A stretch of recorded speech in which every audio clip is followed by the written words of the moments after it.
Hello everyone, இன்னைக்கு unit 6ல என்ன பார்க்க போறோம் அப்படின்னா எடாபிக் ஃபேக்டர் தான். எடாபிக் ஃபேக்டரை பொறுத்த வரைக்கும் என்னென்னலாம் வரும் அப்படின்னா எடாபிக் ஃபேக்டர்ஸ் அப்படின்னா மண்ணு பற்றி தான் ஃபுல் அண்ட் ஃபுல் நம்ம பார்க்க போகிறோம். 4 டைப் ஆஃப் ஃபேக்டர்ஸில் லாஸ்ட் வீடியோவில் ஃபர்ஸ்ட் ஃபேக்டர்ஸ் அப்லோட் பண்ணியாச்சு. Second factors edaphic factors. Edaphic factors அப்படின்னா என்ன அப்படின்னா ஃபுல் அண்ட் ஃபுல் மண்ணை பற்றி தான் சொல்கிறாங்க. மண் எந்தெந்த வகையான மண்கள் இருக்குது, அந்த மண் என்னென்ன சத்துக்கள்லாம் ப்ரெசென்ட் ஆகிருக்கு, அந்த pHோட மதிப்பு என்ன, அதையும் ப்ளஸ் இந்த எடாபிக் ஃபேக்டர்ஸில் இந்த எடாபிக் ஃபேக்டர்ஸை பற்றி நம்ம படிக்கக்கூடிய படிப்புக்கு என்ன நேம் அப்படின்னா பெடாலஜி அப்படின்னு சொல்கிறாங்க. இந்த எடாபிக் ஃபேக்டர்ஸோட டோட்டல் ஆஃப் புக்கை நம்ம ஸ்டடி பண்ணக்கூடிய மெட்டீரியல்ஸ்க்கு பெடாலஜி அப்படின்னு சொல்கிறாங்க.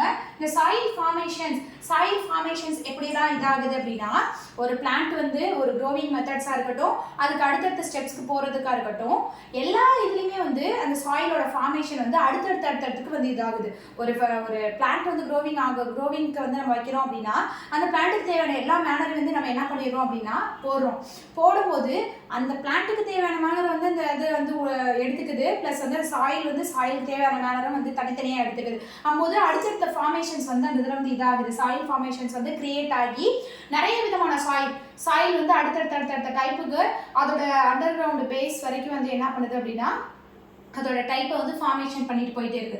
சாயிலோட டைப்பை பொறுத்த வரைக்கும் 2 டைப் சொல்றாங்க.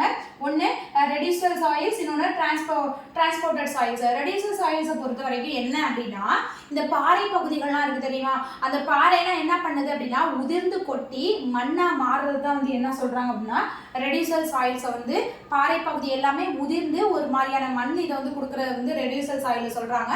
டிரான்ஸ்போர்ட்டட் சாயில்ஸ் அப்படின்னா என்ன அப்படின்னா ஒரு பிளேஸ்லேருந்து இன்னொரு பிளேஸ்க்கு தண்ணி மூலியமா அடிச்சுட்டு வரதா இருக்கட்டும், இல்லை காற்று மூலியமா அடிச்சுட்டு வரதா இருக்கட்டும், வெள்ளப்பெருக்கு மூலியமா அடிச்சுட்டு வரதா இருக்கட்டும், ஒரு பிளேஸ்லேருந்து இன்னொரு பிளேஸ்க்கு டிரான்ஸ்போர்ட் ஆகி அங்கே ஒரு மணல் பிரதேசம் உருவாகுது தெரியுமா, அந்த தான் என்ன சொல்றாங்க அப்படின்னா டிரான்ஸ்போர்ட்டட் சாயில்ஸாக சொல்லுவாங்க. இந்த இதில் இம்பார்ட்டன்ட் எடாபிக் ஃபேக்டர்ஸ். இந்த இதில் எடாபிக் ஃபேக்டர்ஸை பொறுத்த வரைக்கும் இதெல்லாம் ஃபாலோ அடுத்தடுத்து மெத்தட்ஸில் இதாகுது. என்னென்ன இம்பார்ட்டன்ட் எடாபிக் ஃபேக்டர்ஸ்லாம் இருக்குது அப்படின்னா first soil moisture, soil water, soil reaction, soil nutrient, சாயிலோட டெம்பரேச்சர், சாயிலோட அட்மாஸ்பியர், சாயிலோட ஆர்கானிசம்ஸ். இந்த 7 டைப்ஸ்ல தான் என்ன பண்ணுது அப்படின்னா ஒரு மண்ணோட தரத்தை நிர்ணயிக்க முடியுது அப்படின்னு சொல்றாங்க. ஃபர்ஸ்ட் என்ன அப்படின்னா சாயிலோட மாய்ஸ்சர். இந்த இது மண் ஈரப்பதமா இருந்தாதான் நம்மளால என்ன பண்ண முடியும் அப்படின்னா ஒரு பிளான்ட்டை நல்லா க்ரோவிங் பண்ண வைக்க முடியும். அந்த ஈரப்பதமா இருக்கிறதுக்கு காரணம் என்ன, ஒரு மண் ஈரப்பதமா இருக்கிறதுக்கு காரணம் என்ன அப்படின்னா மழை நீரை டைரக்டாக கிரவுண்டில் விழுகுது. அந்த இதில் மழை நீர் டைரக்டாக விழுகும்போது நல்லா மண் என்ன பண்ணிக்குது அப்படின்னா அந்த மழை நீர் எல்லாத்தையுமே நல்லா அப்சர்வ் பண்ணி வச்சுக்குது. ப்ளஸ் பிளான்ட்டுக்கு ஊற்றக்கூடிய வாட்டரும் என்ன பண்ணுது அப்படின்னா நம்ம தண்ணி ஊற்ற அந்த பிளான்ட்டும் நல்லா தரையில் ஊன்ற கிரவுண்ட் இதில் ஊன்ற எல்லா பிளான்ட்டுமே என்ன பண்ணிக்குதுன்னா வாட்டர் அப்சர்வ் பண்ணி வச்சுக்கிது தெரியுமா. அது மூலியமாக மண் என்ன இதாகுது அப்படின்னா ஈரப்பதத்தோடு இருக்கிறதுக்கான காரணம் இந்த 2 மெத்தட்லாம் சொல்கிறாங்க. ஒன்று ரெயின் வாட்டர், இன்னொன்று நம்ம பிளான்ட் க்ரோவிங் பண்ணுற போது இந்த வாட்டர் ஆட் பண்ணி ஊற்றிக்கிட்டே இருக்கிறத நல்லா அப்சர்வ் பண்ணி வச்சுக்கிறது சாயில் மாய்ச்சரில் சொல்கிறாங்க. அடுத்து சாயில் வாட்டர் பொறுத்த வரைக்கும் நம்ம என்னென்னலாம் மண்ணோட தரத்துக்கு ஏத்தாப்புல அது அப்சர்வ் பண்ணியிருக்க வாட்டரை எல்லாமே கேப்சர் பண்ணி நம்ம பிளான்ட்டுக்கு மூலியமா ஊற்றுற வாட்டராக இருக்கட்டும், இந்த ரெயின் மூலியமா இதாகிறது எல்லாத்தையுமே என்ன இதாகுது அப்படின்னா அந்த வாட்டர் கேப்சர் பண்ணி வச்சுக்கிற மெத்தட் தான் சாயில் வாட்டர். அந்த மண்ணுக்கு அடியில் நம்ம தண்ணி எடுக்கணும் தெரியுமா, அது எல்லாத்தையுமே சாயில் வாட்டர் அதை இது பண்ணுறாங்க. சாயில் ரியாக்ஷனை பொறுத்த வரைக்கும் நிறைய அசிட்டிக், ஆல்கலின் அப்படின்னா நிறைய ஆசிட் இது ப்ரெசென்ட் ஆகிருக்கு. இந்ததோட இதில் சாயிலோட pH ரேட் என்ன அப்படின்னு சொல்கிறாங்க. ஒரு பிளான்ட்டை உகந்ததாக வளர்க்குறதுக்கு என்னென்ன இதெல்லாம் pH ரேட்டாக சொல்கிறாங்க அப்படின்னா 5.5 to 6.8 இதுதான் இதோட pH ரேட். சாயிலோட pH பொறுத்த வரைக்கும் 5.5லேருந்து 6.8 வரைக்கும் தான் இதோட pH ரேட்டை சொல்கிறாங்க. சாயில் என்னென்ன நியூட்ரியன்ட்லாம் ப்ரெசென்ட் ஆயிருக்கு அப்படின்னா பொதுவாக மண் வைக்கிறோம் அப்படின்னா அந்த மண்ணில் உள்ள தாது உப்புகளாக இருக்கட்டும், கரிம பொருட்களாக இருக்கட்டும், அதில் உள்ள நியூட்ரியண்டாக இருக்கட்டும், மினரல்ஸாக இருக்கட்டும், எல்லாமே என்ன அப்படின்னா ஒரு சாயிலாக இருக்கும்போது அது சாயில் எல்லாமே ப்ரெசென்ட் ஆகிருக்கும். அந்த ப்ரெசென்ட் ஆகிருக்க நியூட்ரியண்ட்டை அப்சர்வ் பண்ணி தான் ஒரு பிளான்ட்டே என்ன பண்ணும் அப்படின்னா வெல் growth and developments வந்து நல்லா வந்து வெல் டெவலப்டாக வந்து இருக்கும் அப்படின்னு சொல்கிறாங்க. இந்த சாயில் டெம்பரேச்சரை பொறுத்த வரைக்கும் என்ன இதாகுது அப்படின்னா, ஒரு டெம்பரேச்சர் வந்து லோவாக இருந்தால் மட்டும்தான் ஒரு பிளான்ட்டுக்கு வந்து தண்ணி ஊற்றுறோம் அப்படின்னா அந்த இதில் வந்து அப்சர்வ் பண்ணுறது வந்து கொஞ்சம் நல்லா அப்சர்வ் பண்ணி அந்த ஈரப்பதம் வந்து ரொம்ப நல்ல லாங் டைம் வரைக்கும் இருக்க முடியும். இதே வந்து வெப்பநிலை அதிகமாக இருந்துச்சுன்னா என்ன பண்ணோம் அப்படின்னா சல்லுன்னு உரிங்கும் போது அந்த இது பிளான்ட்டை என்ன பண்ண முடியாது அப்படின்னா நல்லா க்ரோத் பண்ண முடியாது. அதுக்கப்புறம் இந்த சாயிலோட அட்மாஸ்பியரை பொறுத்த வரைக்கும் ஆக்சிஜனும் கார்பன் டை ஆக்சைடு ரெண்டு மட்டும் தான் ரியாக்ஷன்ஸ் கொடுக்குது. அட்மாஸ்பியரை பொறுத்த வரைக்கும் ஹோல் ஆஃப் த அட்மாஸ்பியர்லே கார்பன் டை ஆக்சைடு ஆக்சிஜன் தான். கார்பன் டை ஆக்சைடு ஆக்சிஜன் இல்லாமல் நம்மளால வந்து என்ன பண்ண முடியாது அப்படின்னா உயிர் வாழும். அதே சேம் மெத்தட்ஸ் தான் பிளான்ட்ஸுக்கும். சாயிலில் வந்து என்னென்ன ஆர்கன்ஸ்லாம் இருக்குது ப்ரெசென்ட் ஆயிருக்கு அப்படின்னா bacteria, fungi, algae, protozoans, insects, earthworm எல்லா இதுவுமே ப்ரெசென்ட். சாயிலோட ப்ரொஃபைல் எப்படி இருக்குது அப்படின்னா ஹரிசானும் டிஸ்கிரிப்ஷன்ஸ் இந்த இதெல்லாம் வந்து என்னென்ன மண் இருக்குது அதில் வந்து என்னெல்லாம் எடுத்துக்கிறோம் அப்படின்னா 1 O horizon, A horizon, B horizon, C horizon, R horizon இந்த 5 டைப் இருக்குது. ஃபர்ஸ்ட் லேயரை பொறுத்த வரைக்கும் ஓ ஹரிசான் அப்படிங்கும்போது O1 நல்லா ஃப்ரெஷ்ஷாக வந்து இருக்கக்கூடிய இலை உதிரக்கூடிய இதில் வந்து இலை, flower, fruit, leaf, flower, fruit இது எல்லாமே வந்து என்ன பண்ணுது மண்ணில் உதிர்ந்துச்சு அப்படின்னா அது எல்லாமே மக்கி ஒரு உரமாகும் தெரியுமா. அந்த மண்ணில் உள்ள மேலே லேஸில் வந்து கிடக்கும் தெரியுமா, இலையாக இருக்கட்டும், காயாக இருக்கட்டும், அதில் உள்ள ஃப்ளவராக இருக்கட்டும், மேலே வந்து இந்த சாயிலோட சர்ஃபேஸ் மேலே கிடக்கும் தெரியுமா. அந்த இதை வந்து ஃபஸ்ட்டு O1 அந்த இதில் சொல்கிறாங்க. O2 பொறுத்த வரைக்கும் டெட்டு இறந்து போன அனிமல்ஸாக இருக்கட்டும், இல்லை வந்து ஒரு டெட்டு செத்து போன பிளான்ட்னு சொல்லுவோம்ல, அந்த வேறு வந்து ஃபுல்லாக வந்து பூச்சி அடிச்சதாக இருக்கட்டும், இல்லை வந்து அந்த பிளான்ட்டே டோட்டலாக வந்து அடுத்த க்ரோவிங் டெவலப்மெண்ட்ஸ் இல்லாமல் இருக்கும் தெரியுமா. அந்த இது எல்லாமே வந்து அதர் எக்ஸ்ட்ரா எல்லாத்தையுமே டீகம்போஸ் பண்ணுற மெத்தட்ஸ் எல்லாத்துலேயுமே வந்து இருக்கிறது வந்து O2 சாயில்ஸை வந்து இங்கே இது பண்ணுறாங்க. அடுத்து வந்து இந்த ஓவில் வந்து O1 O2 அந்த இதில் வந்து ஒரு லீஃபையும் டெட்டான பிளான்ஸாக இருக்கட்டும் அனிமல்ஸாக இருக்கட்டும் டீகம்போஸ் ஆகி ரெக்கவர் பண்ணுற ஆர்கானிசம்ஸ் எல்லாத்தையுமே மைக்ரோ ஆர்கானிசம் எல்லாமே வந்து இந்த ஃபர்ஸ்ட் அடுக்கில் வருது. செகண்ட் இதில் வந்து ஏ ஹரிசான் மெத்தட்ஸை பொறுத்த வரைக்கும் ஏ அப்படிங்கும்போது dark and rich in organic matters கனிம பொருட்கள் எல்லாமே வந்து மண்ணிலேருந்து கலெக்ட் பண்ணிக்கிறோம் தெரியுமா. அந்த எல்லாமே A1ல வந்து ப்ரெசென்ட் ஆயிருக்கு. A2 பொறுத்த வரைக்கும் லைட் கலர் இருக்கக்கூடிய குறைவான கனிம தன்மைகள் உள்ள எல்லா மினரல்ஸுமே எல்லா மினரல் பார்ட்டிகல்ஸ் லார்ஜ் பார்ட்டிகல்ஸ் எல்லாமே லைட்டாக இருக்கக்கூடிய லார்ஜ் பார்ட்டிகல்ஸ் எல்லாத்தையுமே வந்து இந்த A2ல வந்து ப்ரெசென்ட் பண்ணியிருக்கு. பி ஹரிசான்ஸை பொறுத்த வரைக்கும் என்னென்னலாம் ப்ரெசென்ட் ஆயிருக்கு. அடுத்து வந்து பியோட அடுக்கில் பொறுத்த வரைக்கும் iron, aluminium, silica, rich clay organism compounds இது எல்லாமே வந்து என்ன ரிச் கண்டென்ட் உள்ளது எல்லாமே வந்து பி ஹரிசான் 3வது அடுக்கில் வந்து இருக்கு. சி ஹரிசான்ஸை பொறுத்த வரைக்கும் லிட்டில் இது வந்து எல்லா இதுவுமே நம்மளுக்கு கிடைக்கக்கூடியது. இதில் வந்து எதுவுமே அரிதானன்னு சொல்லுவாங்கல்ல ஒரு ரொம்ப ரேராக கிடைக்கக்கூடியது அந்த மாதிரியான இதில் வந்து little amount of organism matters எல்லாத்தையுமே வந்து இந்த சி ஹரிசானில் வந்து கிடைக்கும் நம்மளுக்கு. ஆர் ஹரிசானை பொறுத்த வரைக்கும் under ground water in found under கிரவுண்டில் பேஸில் நம்ம இப்போ போர் போடுறோம் கீழே தண்ணியெல்லாம் வருது தெரியுமா. அந்த இதுக்கு காரணம் என்ன லேயர் அப்படின்னா ஆர் ஹரிசான் தான் அந்த இதுக்கு காரணம்.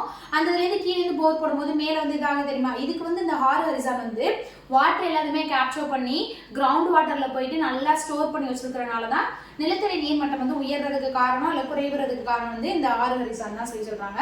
இந்த மண்ணோட டைப் வந்து இந்த 5 டைப்ஸ் ஆஃப் இது இருக்குது. கிளே அந்த கிளேயாக இருக்கட்டும் இந்த சாயில்ஸ் பார்ட்டிகல்ஸாக இருக்கட்டும் அதோட லேஸ் ஒவ்வொரு லேஸாக இருக்கட்டும் என்னென்ன ப்ரெசென்ட் பண்ணியிருக்கு அப்படின்னு சொல்லிட்டு போனோம். அடுத்து வந்து டைப் ஆஃப் சாயில்ஸோட பார்ட்டிகல்ஸ் என்னென்ன சாயில்ஸ் இருக்குது அப்படின்னா 4 டைப் ஆஃப் சாயில்ஸ் இருக்குது. Clay soil, slit soil, loamy soil, அடுத்து வந்து சாண்டி சாயில். இந்த இதில் வந்து எவ்வளோ இது இருக்குது அப்படின்னா கிளே சாயில்ஸ் வந்து லெஸ் தென் 0.002 மில்லிமீட்டர் அந்த சைஸ் வரைக்கும் இருக்குது. 50% ஆஃப் கிளேயும் இது 50% ஆஃப் ஸ்லிட்டும் வந்து இந்த சாயில்ஸ் வந்து ப்ரெசென்ட் ஆகிருக்கு. ஸ்லிட் சாயில்ஸை பொறுத்த வரைக்கும் 0.0022 to 0.02 மில்லிமீட்டர் வரைக்கும் ப்ரெசென்ட் ஆகிருக்கு இதோட சைஸு. இதில் வந்து 90% ஆஃப் ஸ்லிட் சாயிலும் 10% ஆஃப் சாண்ட் சாயில்ஸும் வந்து இதில் ப்ரெசென்ட் ஆகிருக்கு. லோமி சாயில்ஸை பொறுத்த வரைக்கும் 0.0022 to 2 மில்லிமீட்டர் வரைக்கும் இதோட சைஸ் இருக்குது. இதில் வந்து 70% ஆஃப் சாண்ட் சாயிலும் அண்ட் 30% ஆஃப் கிளே சாயில்ஸும் ப்ரெசென்ட் ஆகிருக்கு. சாண்டி சாயில்ஸை பொறுத்த வரைக்கும் 0.2 to 2 மில்லிமீட்டர் சைஸ் வந்து இருக்குது. இதில் வந்து 85% ஆஃப் சாண்ட் சாயில்ஸும் அண்ட் 15% ஆஃப் கிளேயும் வந்து இதில் வந்து ப்ரெசென்ட் ஆகிருக்கு. 5 டைப் ஆஃப் சாயில்ஸில் வந்து அதோட சைஸ் என்ன அந்த சைஸில் வந்து என்ன டைப் ஆஃப் சாயில்ஸ் வந்து ப்ரெசென்ட் ஆகிருக்கு அப்படிங்கிறத வந்து இந்த இதில் பார்த்தோம். இப்போ சாயில்ஸை பொறுத்த வரைக்கும் ஒரு 8 டைப் ஆஃப் மண்ணோட தன்மையை வந்து சொல்லியிருக்காங்க. அந்த மண்ணோட தன்மை வந்து என்னென்ன தன்மையெல்லாம் இருக்குது அப்படிங்கிறதையும், அந்த மண்ணில் வந்து என்ன டைப் ஆஃப் பிளான்ட்ஸ் வந்து க்ரோத் ஆகும், க்ரோத் அண்ட் டெவலப்மெண்ட்ஸ் வந்து இருக்கும் அப்படிங்கிறது தான் இந்த இதில் பார்க்க போகிறோம். இந்த 8 டைப்பில் என்னென்ன டைப் அப்படின்னா ஹாலோஃபைட்ஸ், ஜாமோஃபைட்ஸ், லித்தோஃபைட்ஸ், கேஸ்மோஃபைட்ஸ், கிரிப்டோஃபைட்ஸ், கிரியோஃபைட்ஸ், ஆக்ஸ்லோஃபைட்ஸ், கால்சிஃபைட்ஸ். இந்த கால்சிஃபைட்ஸ் 8 ஃபைட்ஸ்க்கு முன்னாடி நம்ம சேனலை சப்ஸ்கிரைப் பண்ணாதவங்க சப்ஸ்கிரைப் பண்ணிக்கோங்க. இப்போ வந்து என்ன அப்படின்னா ஹாலோஃபைட்ஸ் அப்படின்னா சலைன் சாயில், உப்புத்தன்மையில் வந்து உப்புத்தன்மையில் உள்ளக்கூடிய நீர்நிலைகளையும் மண் பகுதிகளிலேருந்து வளரக்கூடிய தாவரத்தை வந்து ஹாலோஃபைட்ஸில் வந்து சொல்கிறாங்க சலைன் சாயில்ஸில். சாமோஃபைட்ஸை பொறுத்த வரைக்கும் சாண்டி சாயில்ஸ், நல்லா வந்து மணற்பாங்கான இடத்துல வந்து இருக்கக்கூடியதை வந்து தான் வந்து பாஸ்மோஃபைட்ஸில் வந்து சொல்கிறாங்க. அடுத்து வந்து லித்தோஃபைட்ஸ் அப்படின்னா ராக்கி சர்ஃபேஸ், மேலே வந்து என்ன அப்படின்னா ஒரு பாறை பகுதிகளில் வந்து மேலே வளரக்கூடியது தான் வந்து லித்தோஃபைட்ஸில் வந்து சொல்கிறாங்க. அதோட சர்ஃபேஸில் வந்து பிளான்ட் வளரக்கூடியது தான் வந்து லித்தோஃபைட்ஸில் சொல்கிறாங்க.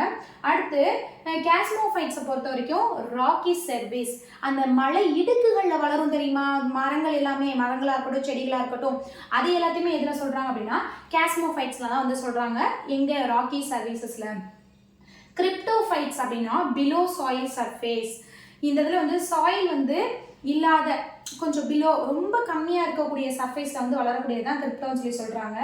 அடுத்து வந்து கிரியோஃபைட்ஸ், சர்ஃபேஸ் ஆஃப் ஐஸ், மழை அந்த பனி பிரதேசங்கள் எல்லாமே இருக்கும் தெரியுமா, அங்கே வளரக்கூடிய பிளான்ஸ் தான் வந்து என்ன அப்படின்னா கிரிப்டோஃபைட்ஸில் வந்து சர்ஃபேஸ் வந்து ஐஸாக இருக்கக்கூடிய வந்து வளரக்கூடியது எல்லாத்தையுமே இது பண்ணுறாங்க.